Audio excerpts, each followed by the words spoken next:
Hey guys, it's been a little while since I've done one of these videos, and it's because I've been really busy. Loads of new stuff coming your way, brand new remixes, a sample pack which I can't tell you too much about yet, but that's coming soon. And also we've just launched a brand new Lisa Lash's School of Music in Manchester. There's been a whole load of cool stuff going on. That's kind of why I'm in a Manchester hotel room at the moment. I'm up here getting that all sorted. So I thought I'd kind of sit down with the camera and just go through another little tip that might just help you out. So in this video, I want to talk about a little technique that I use, which helps you arrange a track from just a simple loop. Now, any producer will tell you that that is sometimes the hardest thing. You've come up with this really cool loop, it's got a great groove going on, but you don't have to turn it into a full track. And that becomes a real difficulty. That can really stop you, and you kind of just lose the kind of creative burst that you have when you're making the track, and you don't know where to go from there. So this new technique I'm calling the subtraction method.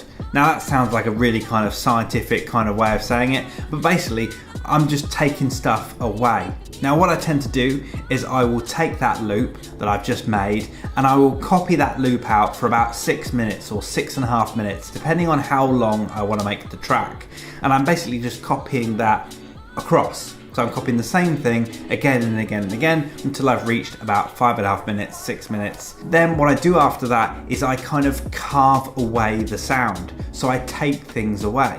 Now this is very similar to kind of if you're an artist and you were kind of carving something out of wood. That's exactly the same kind of thing. So I have this loop which is going to be the main part of my track.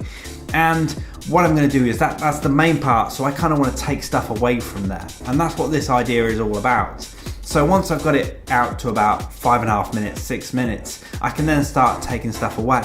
It's really easy to kind of take away the stuff at the start because you know that your intro is going to have maybe just the drums or drums and a vocal or something like that. So it's quite easy to take those things away. And that's definitely something that's really helped me. If I'm kind of struggling for where I'm going with the track, at least if I can kind of get it out to that 6 minute kind of arrangement, that kind of length, then I know where I'm going to go from there with it, and I can just start taking stuff away. Now this can be really handy. This can make things go a lot quicker when you're arranging, and you might get more ideas doing it this way as well. One of the great things about Ableton is also that you don't even have to delete the blocks. You can just deactivate them. And that is a really kind of cool way to do it because it leaves the block still there. So if you want to kind of see how it sounds with and without, then you can easily just activate it and deactivate it, and it's so easy to do. So yeah, it's just a really simple idea, but it's a technique that I use all the time. And believe me, when you've got hundreds of those loops on your hard drive and you just need to make them to a track, this can often be one of the quickest ways of doing it. So I hope that was useful. As I say, it's one of those things every producer goes through. We struggle getting from that loop to the full arrangement, so this just might help you on that occasion where you can't quite figure out where you're going with it. But thanks for watching, and remember to like this video, subscribe to the channel if you want to see more videos, and check out all the other videos that are on the channel.